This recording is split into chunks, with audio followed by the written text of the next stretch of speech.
İndi ki işi bu yerə çatdırmışıq, özümüz etmişik. Bilirik ki, davası bağışlanma diləməkdir. Edirik. Allaha tərəf getməkdən başqa heç bir çarə yoxdur.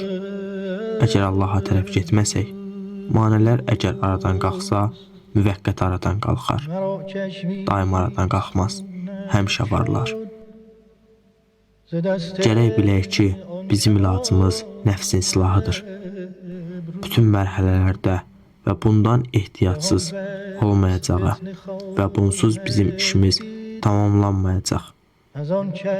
Əməlimiz öz əlimizlə öz başımıza gəlib və gəlir.